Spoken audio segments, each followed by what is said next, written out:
I hate Christmas. I hate the jingle bells, the aggressive cheerfulness, and the specific frequency of Mariah Carey's voice that seems designed to shatter crystal. But mostly I hate that criminals take the night off. It makes my job harder. I stood on the balcony of the Egyptian hall, gripping a glass of champagne I had no intention of drinking. Below me, London's elite mingled among the sarcophagi.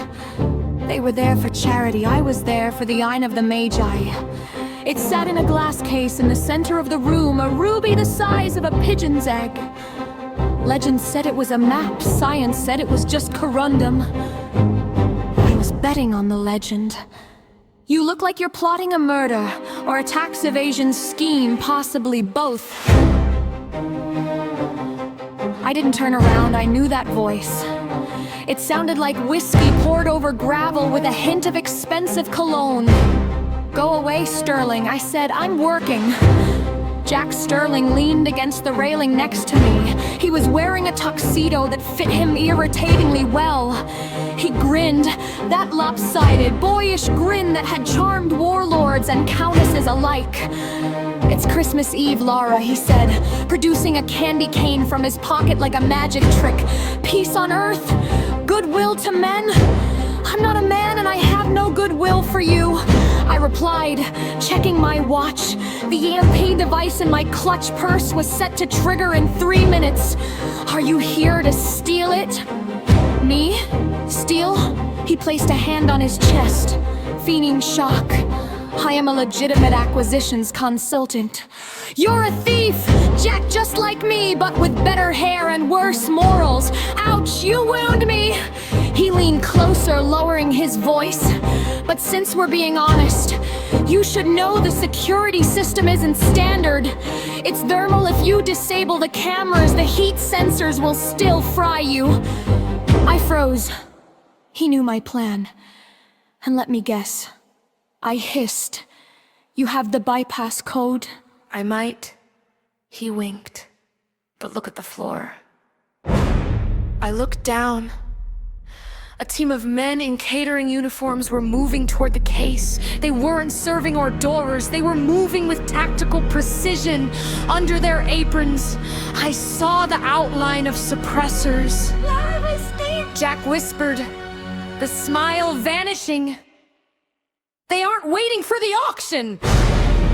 Suddenly, the lights went out. Screams erupted from the floor below! A single gunshot shattered the glass case. Showtime!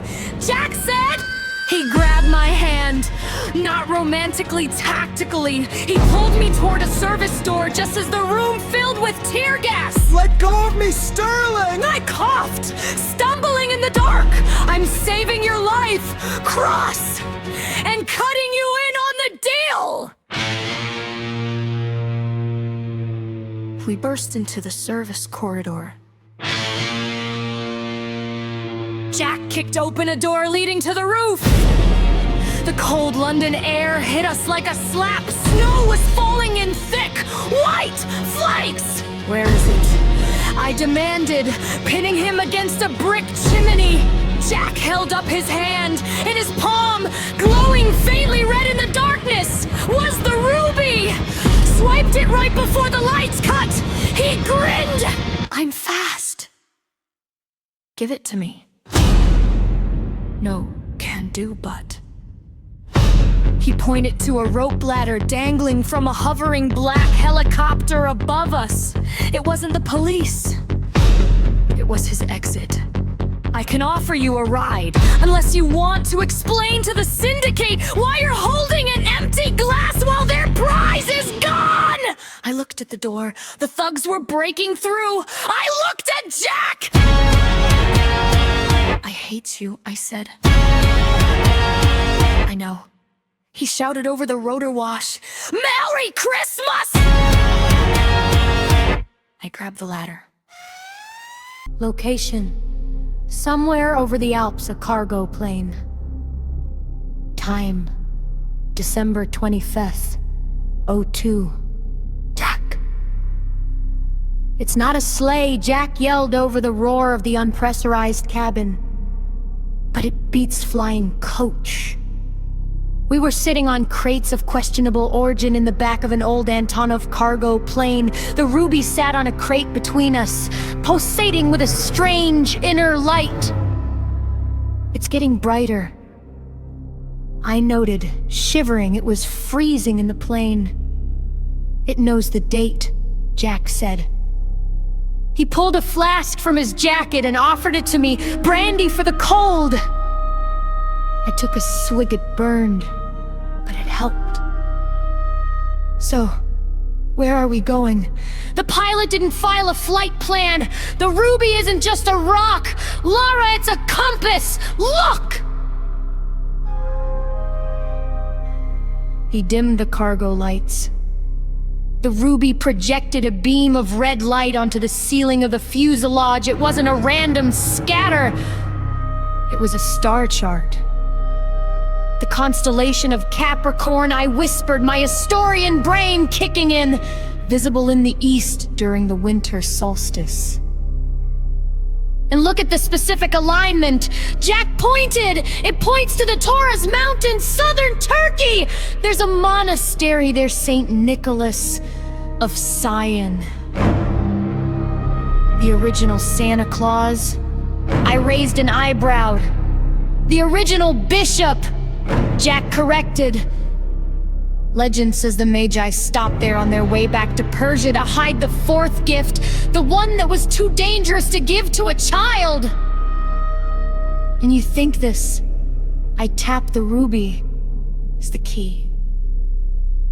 I think the syndicate thinks so. That's why they crashed the party.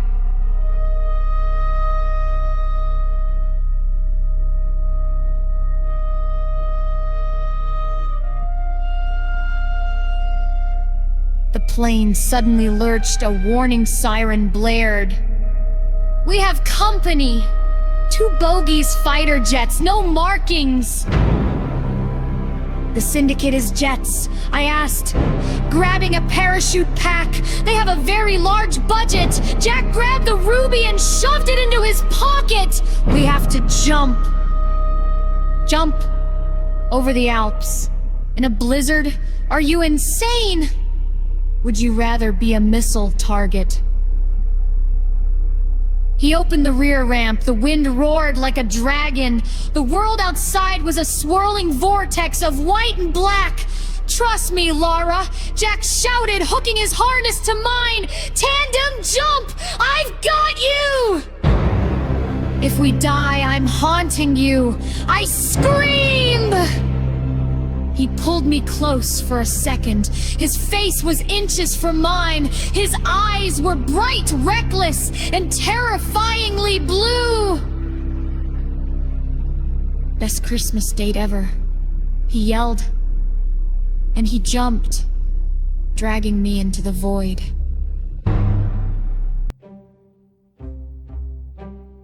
We landed hard. We tumbled through a snowbank, tangled in chute lines and limbs. I ended up on top of him, breathless, my nose frozen. Authorized landing. Jack wheezed. Score. Out of 10. I rolled off him and looked around. We were on a high ridge. Below us, half buried in the snow, stood the ruins of a Byzantine monastery. The rising sun hit the stone, turning it gold. We made it, I whispered. We trekked down, the silence was absolute. No birds, no wind. Just the crunch of snow under our boots. The entrance to the crypt was blocked by a massive stone slab carved with the symbols of the zodiac. The ruby, I said. Jack placed the gem into a depression in the center of the carving. The mechanism groaned, a sound of stone waking up after centuries. The slab rolled aside. Inside It wasn't a tomb. It was a vault. But there was no gold, no diamonds. In the center of the room, on a simple stone pedestal, sat a small wooden box. It smelled of ancient cedar and myrrh. "That's it?" Jack asked, disappointed. "The fourth gift." I walked over and opened the box. Inside was a mirror. Just a simple, polished silver mirror. I don't get it, Jack said. Where's the weapon? The power source? It's a metaphor. I realized, feeling a strange heaviness. The Magi. They brought material wealth, but the fourth gift. Self-reflection, Jack scoffed. "That's a terrible gift." "Not just reflection," I said. Looking into the silver, I saw myself, tired, cold, guarded, and behind me I saw Jack. He wasn't looking at the treasure, he was looking at me. Truth. The gift was truth. Clink. We both froze. The sound of a gun hammer cocking echoed in the vault. A man stepped out of the shadows. He wore a white fur coat and held a silenced pistol, the head of the syndicate. Touching philosophy class is dismissed. Step away from the box. "It's just a mirror, mate," Jack said, stepping in front of me. "The mirror is the key to the optical drive underneath." The villain said, "Now move." Jack looked at me. A silent communication, the flashbang. I still had the EMP device in my clutch. "Merry Christmas, you filthy animal!" Jack grinned. I threw the clutch. Bang! A blinding flash of magnesium light filled the room. The villain screamed. Jack tackled him. The gun went off. A deafening boom. I grabbed the wooden box and smashed it over the villain's head. He slumped into unconsciousness.